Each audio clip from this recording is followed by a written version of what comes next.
Yeah, hello. My name is Ron Kita, and hopefully this will give you an insight into my gravitational shielding patent.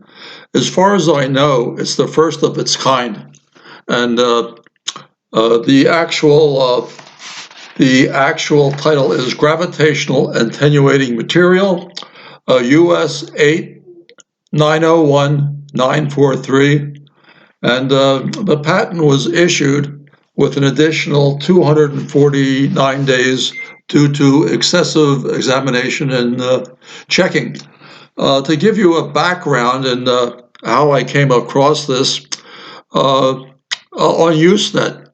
Usenet existed before the World Wide Web existed, and in Usenet there were approximately, probably 2,500 different classifications or titles on this bulletin board where people would post requests and information. And I met a fellow by the name of Dr. William Rhodes, and he had an honorary PhD. He worked for the War Department, but as most discoveries are, they're usually accidental. Rhodes had no intention of finding gravity shielding. And the way it goes, he was checking a beam balance scale, not too dissimilar from this tiny beam balance scale, if I can get it on the screen here.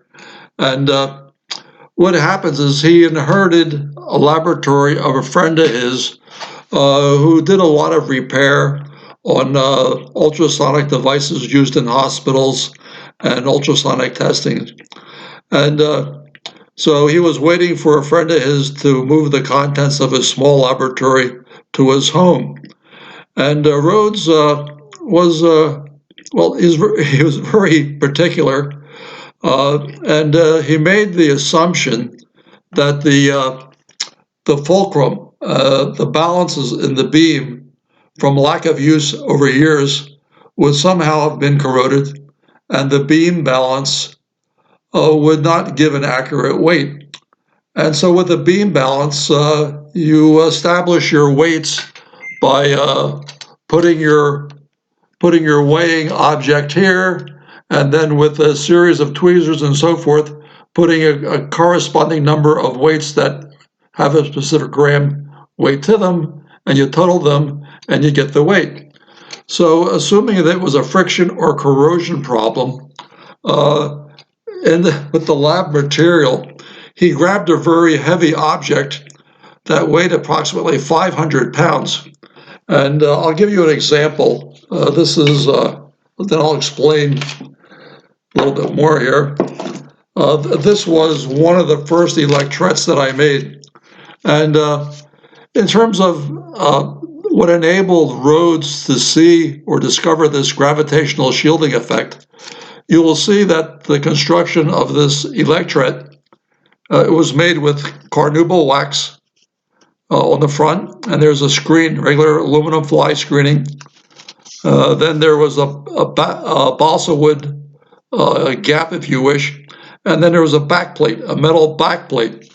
Well, when Rhodes put the heavy object on the beam balance, I will try to demonstrate, but it probably is not really necessary.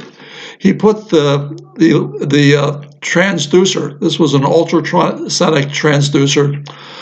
From the age of it, the only identifier on the transducer, no manufacturer or anything, but there was a kilocycle designation on it that was in the ultrasonic range. And kilocycles go up to about 1976, when they changed the term from kilocycles to kilohertz. So we knew this Electret was made before 1976. So getting back to what happened, Rhodes put this heavy, circa 500 gram transducer on one side of the scale. He then took weights, put them on the other side so they would balance out. He got them to balance, and he figured when he would take this transducer and put it on the other side, that the weights should come back to balance again if it was an accurate fulcrum. So what he did is he got the weights, and it came to maybe like 517 grams or so. And then he took the transducer off, put it over on the other side, and then took all the weights on the other side to see if it would maintain balance again. And what happened was most unsuspected. He was looking for corrosion, but he saw a 14% weight change. There was something wrong, and he assumed it was the friction of the scale. Then he went and tested some more, and he realized that there was no error in the scale in terms of being able to weigh, let's say, 250 grams, they would balance. But for some reason, when he put this heavy hydrophone on the opposite pan, and then he put the weights on it, it would balance. But then when he would switch the weights and the transducer to the other side, it would go out of balance by 14%. And 14% on 500 grams is significant. So he continued to work with the scale, and then he realized what was happening when the transducer was face up. It had one weight, and when the transducer was down, it had another weight, which was perplexing to him. But what was going on, Rhodes assumed that the ultrasonic transducer was a piezoelectric material, like Rochelle, ethylene diamine tartrate, or something like that. He assumed that it was a crystalline material. But anyhow, when he managed to resolve the situation, and he realized what was going on, when he took it across, he flipped the transducer over, and the heavy steel plate on the top and the dielectric was shielding the heavy shield plate from the force of gravity, because on the front side of the transducer was a foil, a thin foil that could vibrate. And so he realized that if it wouldn't have been for the heavy quarter-inch thick steel plate on the back, he never would have witnessed the effect. And so he went about running several tests on it. And Rhodes lived in Phoenix, Arizona, and I'll get into that later. And he broke one corner of the cavity off and got access to the material. And he was worrying about destroying the material simply by opening a corner of the cavity. And he opened it up, and what he noticed that the dielectric material in there had the very strong odor of paradichlorobenzene, and paradichlorobenzene, 1,4-paradichlorobenzene, is nonpolar, and it could not have been made into Electret, and yet it had the very strong identifying odor of paradichlorobenzene. And so he examined other dielectrics. He looked at camphor, looked at a whole bunch of materials, and he still could not believe that it was paradichlorobenzene, the common mothballs you can buy at a grocery store. And he conducted a series of tests on it, and then he worked for Dr. Lee DeForest. This event happened much after his working for Dr. Lee DeForest, and the fact that Dr. Rhodes used a beam balance scale, in terms of my view, it gave him great credibility, because when you use a digital scale and you're around electronic materials, what happens is you'll get an inaccurate weight. And so by using a beam balance scale, I knew his weights were accurate. And also in terms of questioning Rhodes, the name Rhodes was new to me. And if I go back here, I will find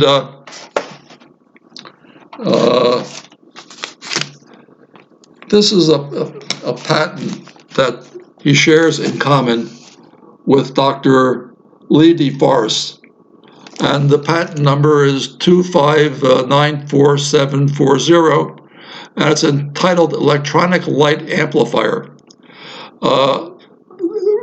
Dr. Lee DeForest is in circles regarded as the father of radio, because Dr. DeForest from Yale, he invented the triode, and the triode is the amplifying tube. And if you go to Google and Wikipedia, Dr. Lee DeForest, you'll see he has over 200 patents.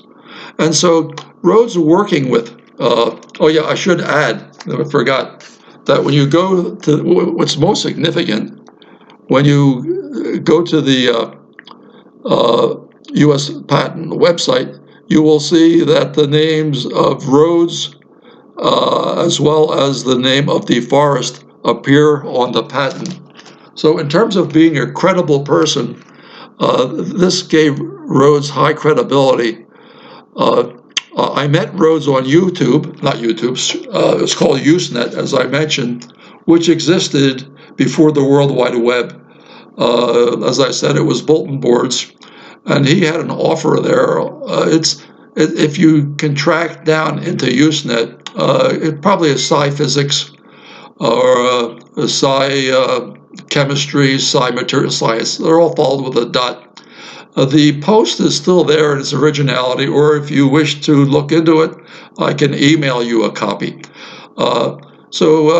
Rhodes posted his discovery there, and it said, I am of 81 years old, I'm in poor health, and I've discovered a gravitational shielding material, and if you wish to send me $2 to cover the cost of photocopying and the mail, I will send you a copy. And he was immediately hounded by the trolls of Usenet, psi physics, and related. They said, "Well, why don't you put it on the Usenet for free?" And he says, "Well, if I put it on Usenet for free, the details are there. It will prevent anyone from getting a patent on it because, and in 1 year, it will be prior art and not claimable." And so there were only 6 respondents to it. Many of them are now gone. The year on this was July 1997.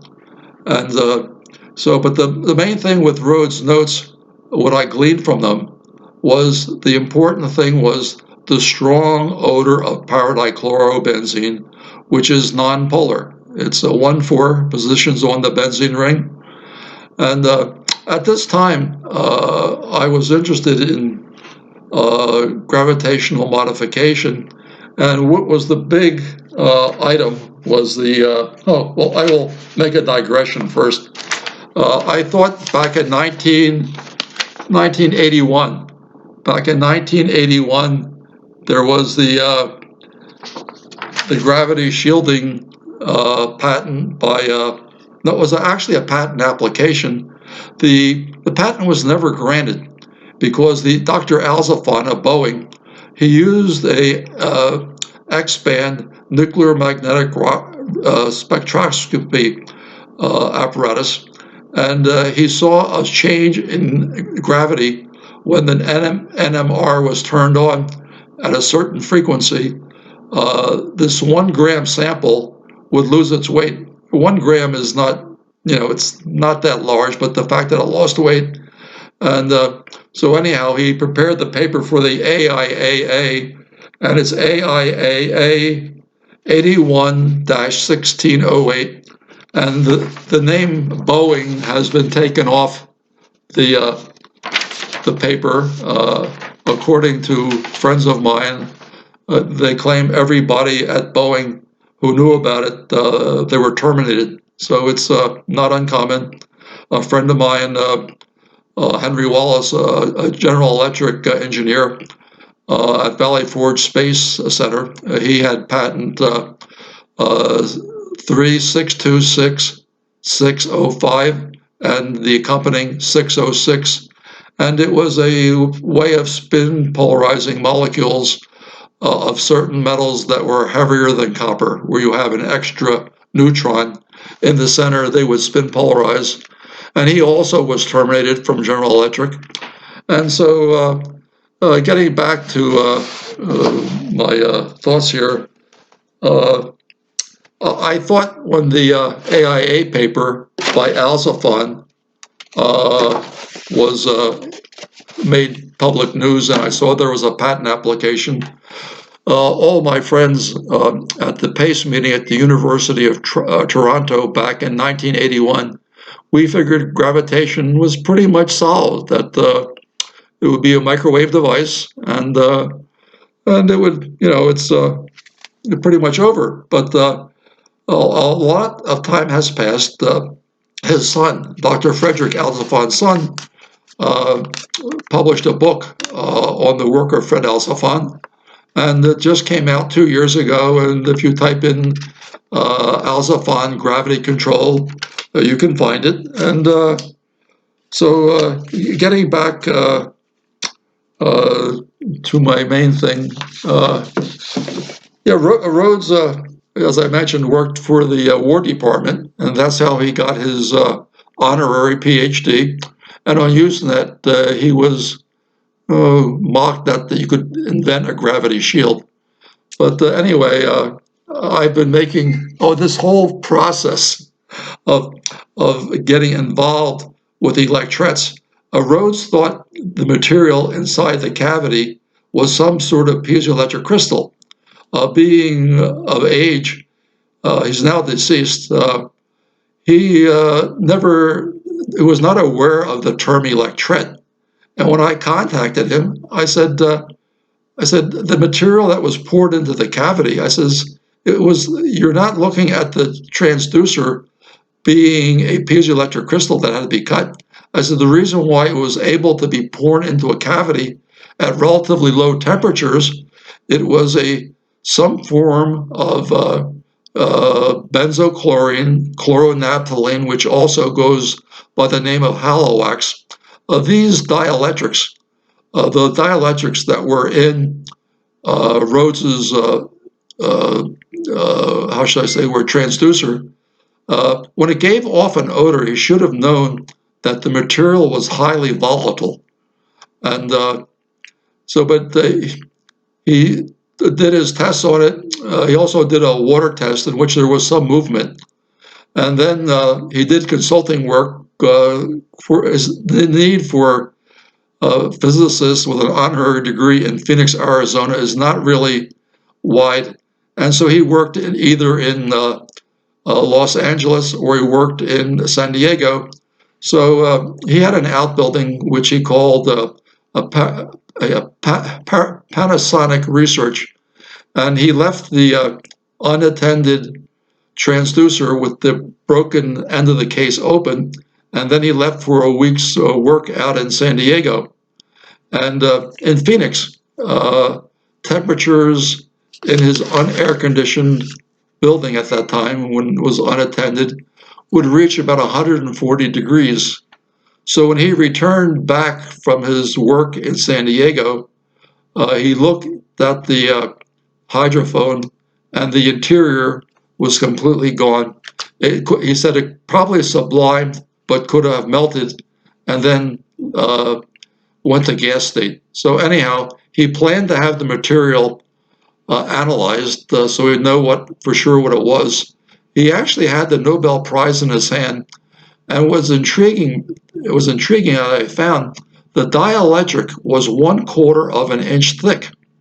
So in that 500 gram transducer, there was about 100 grams of I'll use the word chlorobenzene, chloronaphthalene dielectric that was polarized into an electret.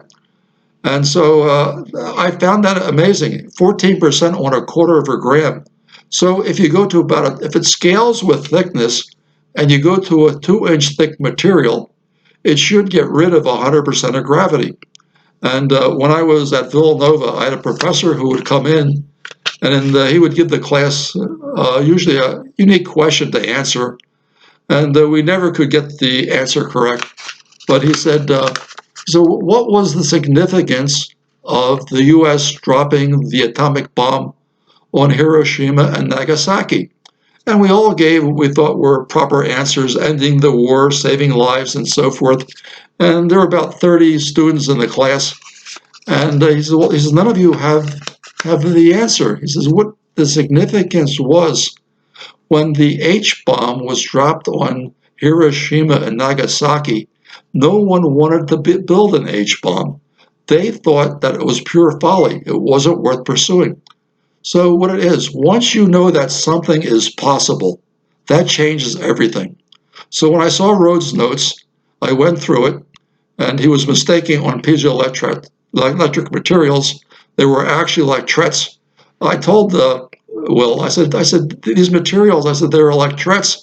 And I said, I should have no problem in finding the electret material that has a strong chlorobenzene or chloronaphthalene odor. And only trouble is a lot of these materials are now no longer made. They were made by Hooker Chemical, Love Canal, Buffalo, New York, and they've been replaced by other safer chemicals.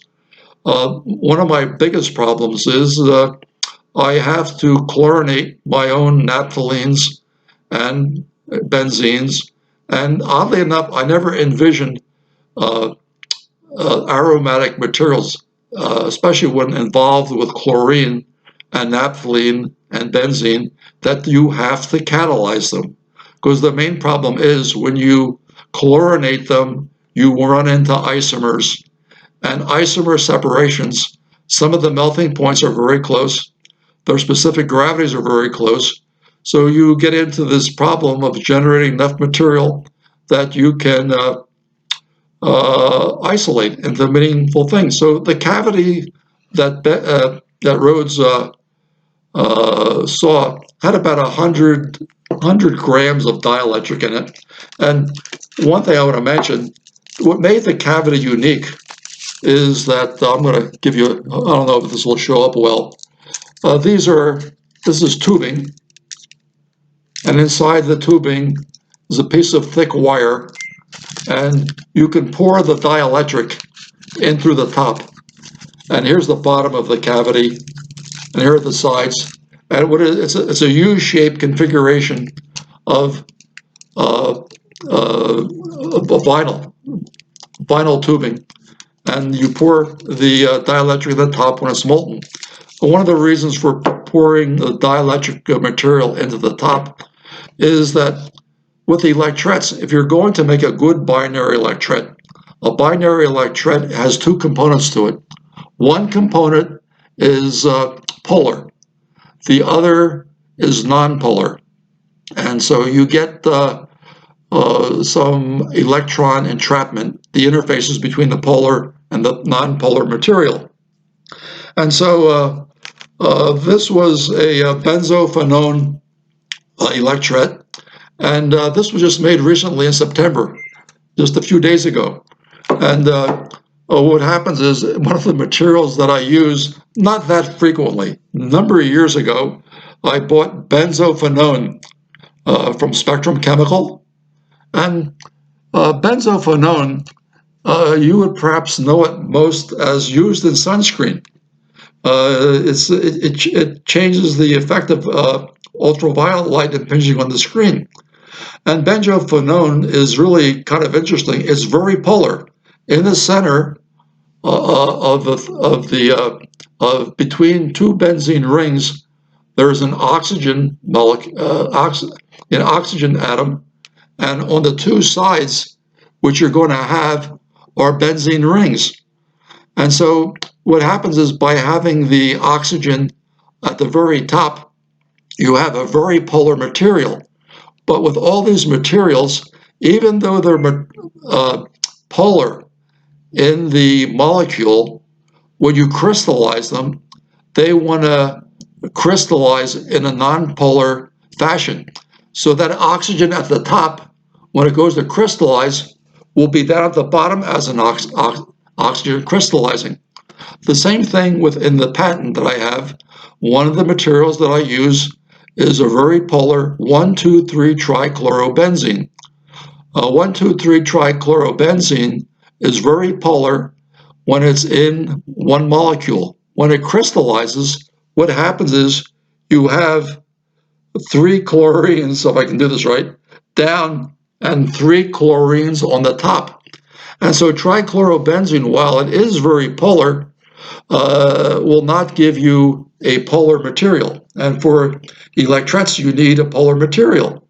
And so getting back to this, I made this. This was a benzophenone electret. And normally I charge the electrets to 100,000 volts or thereabout. And when I use the benzophenone, in order to prevent it from crystallizing into a nonpolar material, I spaced it out with naphthalene. Naphthalene is readily available at all supermarkets and hardware stores. It's a common mothball odor. But what I did with this, whenever you're dealing with a hot solvent, such as naphthalene, the biggest problem of Electret is it will dissolve your joints. Whatever you glue together or bond together, hot naphthalene will just go through it like helium. Anyhow, so what I did is I figured I was running low on benzophenone. I haven't made one in a while. So I made a benzophenone naphthalene electret. But since my main interest was only in checking the sealing of how it would hold the naphthalene at high temperatures, I I poured it in the cavity, and I didn't use an electrifying voltage on it. What happens is there's something called the Costa, C-O-S-T-A, Ribeiro, R-I-B-I-E-R-O effect. And he was an Electret researcher in Brazil, and he would make electrets when he was in his working on his PhD. And being overworked, he would leave the lab late at night. And this one night he forgot to turn on the high voltage to the electret cavity, and he realized it late at night. But when he came back, he tested the electret, and it formed without voltage. And the reason why it formed without voltage, when you go from a molten phase to a crystalline phase, you generate a small electric charge. And so I will be giving another YouTube mainly on electrets themselves, and especially this one. This one became charged by virtue of going from a liquid molten naphthalene to a solid crystalline phase, and it became an electret. I was aware of that when I made it, and I wasn't thinking that I could see the gravitational changes on this, which was sort of strange because usually it takes a high amount of voltage to achieve any effect of being electret. And so I want to just give you briefly, this isn't, oh, yeah, I will get into the work before I get too far. I'm going to come back to this electret and its construction, and it was a benzophenone electret made over a year ago. And I want to get into the work of Professor Martin Tamar. It's spelled T-A-J-M-A-R. And he has a video that can be found on YouTube. And the easiest way to find it is go to YouTube and type in Tamar, T-A-J-M-A-R, and Electret. But make sure the video starts at the beginning. A lot of times this video will start in the middle. But at the SSI, Space Studies Institute, they're now out in Colorado. They were nearby me at Princeton, and I used to attend. And anyhow, Tamar spends the first 6 minutes or so getting into my electret and how it's maybe possible to attenuate shield gravity. And what happens is he gets into it, and it's really kind of neat because he keeps talking about outgassing. And these materials, trust me, they do not outgas. Here, I'll just bring this one up here. This is the construction. This is a PVC thick wall end cap.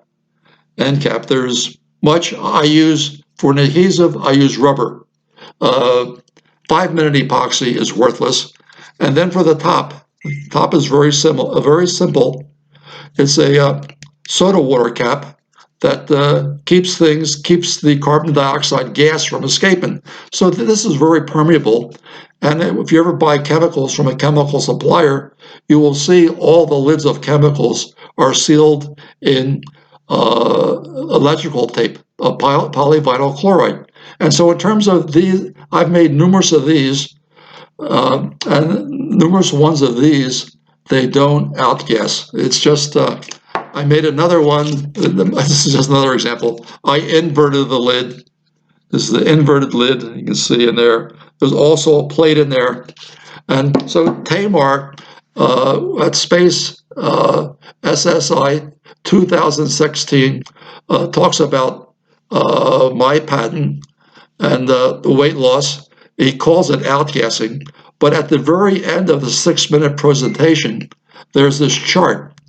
And what's significant about the chart, I should put it this way, it has outgassing. He calls this downward slope of losing weight outgassing. But then what he neglects is ingassing.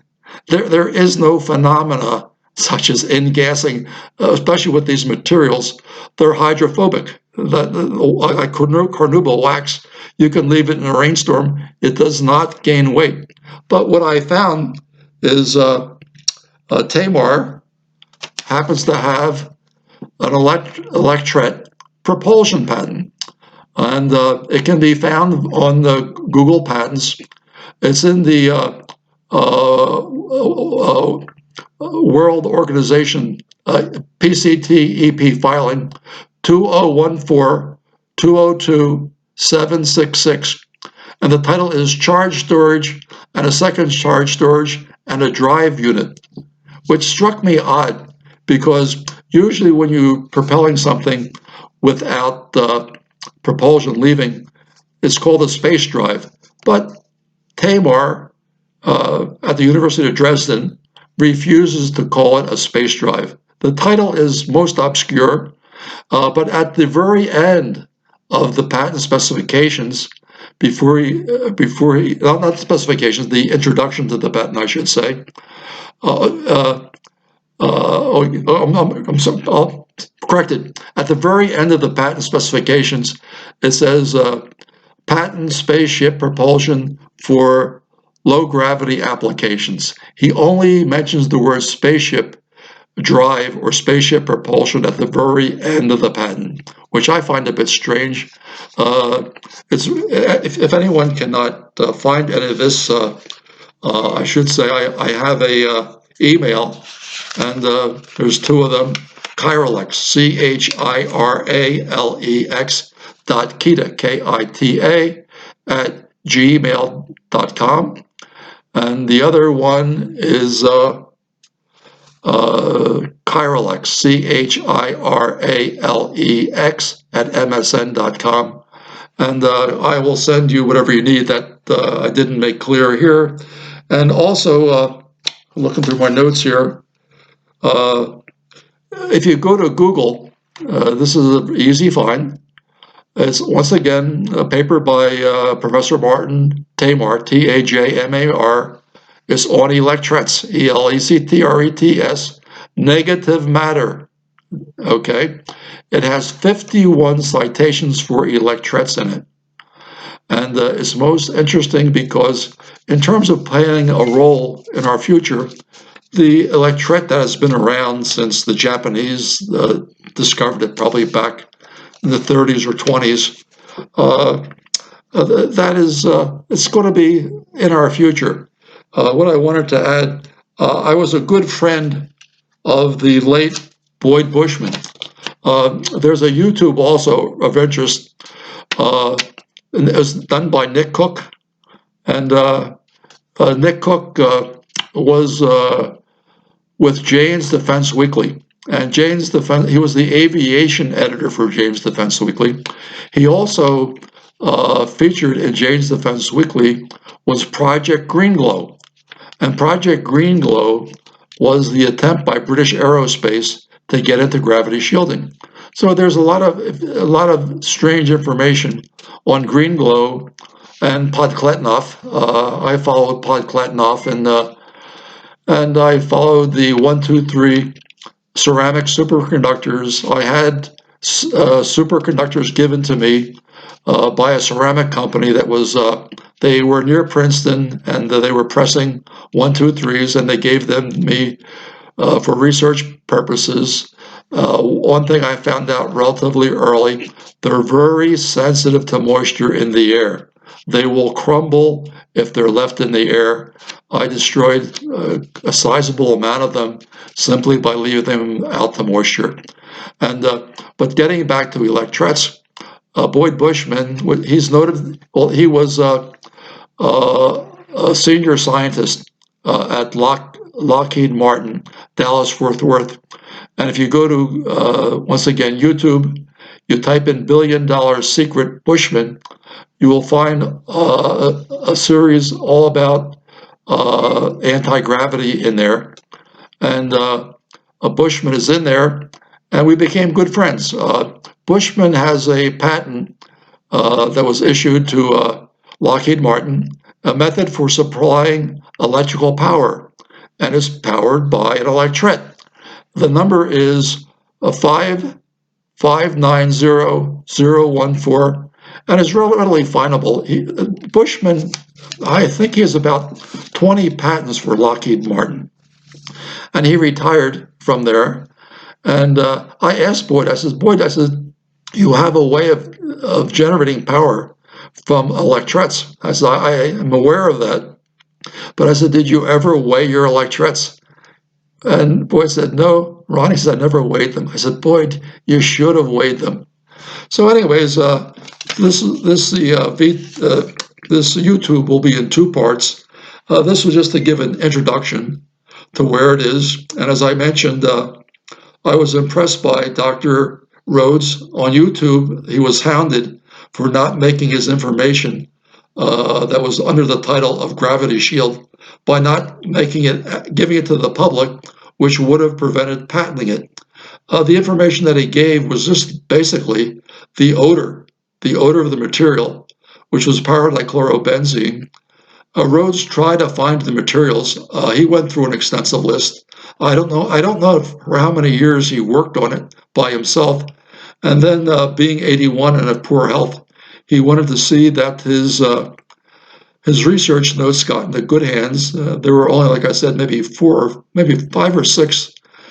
Colin Quinney might be the only one living that got a copy of it. But in terms of his notes being in limited circulation, and as I mentioned, all discoveries are accidental. And as I thought, as the professor at Villanova said, once you know that something is possible, that changes everything. Because when they dropped the bomb on Hiroshima, nobody was interested in building a bomb. But when you learn when something is possible, that changes reality. And 14% gravity shielding on a 1/4 inch thick dielectric, that amazed me. In fact, with Rhodes, I always thought the Electret had to be active, that it had to be fed with power or something. But no, it was a completely quiescent. Once an Electret is formed, you don't have any need for power until a long time in the future when they all eventually go flat. Electrets are very similar to capacitors using a dielectric material. You can rupture a capacitor by passing too much current through it. And similar, you can rupture Electrets. And I have ruptured many Electrets. And what has been holding me back is I must make my dielectrics through chlorinating benzene, through chlorinating naphthalene, separate out the isomers, which is not easy. And then the joy is making them into Electret. So this is the end of part one. Hopefully there'll be interest. My name is Ron Kita. I'm about 30 miles north of Philadelphia. I should add, for those who are not familiar with electrogravitics, this is by Tom Malone. It's a book on electrogravitics. It's a good introduction. Also, what else do I have? Oh, yeah, the name Paul Murad may not be familiar to many. This was what I call the Woodstock of anti-gravity researchers. It was hosted by the MITRE Corporation, which is a think tank in McLean, Virginia, next to Reston, next to the Reston people. We know where they are. And it was put together by Dr. Robert Baker of textbook fame, and also Paul Murad. He was also part of it. In attendance was, as I mentioned, Nick Cook of Jay's Defense Weekly. Even though it was high-frequency gravity wave, it was the Woodstock of the researchers, as I said. Hal Puthoff was there. Ling Ni was supposed to be there. There were many others that were to be there. Much information was discussed there. This was back in 2003. The main topic still existed was Podkletnov experiments. They were still of interest. I've lost interest in them, mainly because when I look at the benzene ring and the benzene ring current, I view them as a non-bulk superconductor. That is, within that ring, you have superconductivity. There have been attempts by Dr. Freeman Cope of Johnsville Naval Air Station, Warminster, about 10 miles south of me. He was looking for ways of putting aromatics, connecting them as to get room temperature superconductors. But I gave up on following most of the Alciphon papers and the Podkletnov experiments. So Electrets, Tamar is and his graduate students are very silent on what they're doing. Hopefully I'll hear something. So this is the end of part one. Ron Kita, K-I-T-A. You can find me under Google anywheres. So hopefully you'll enjoy this.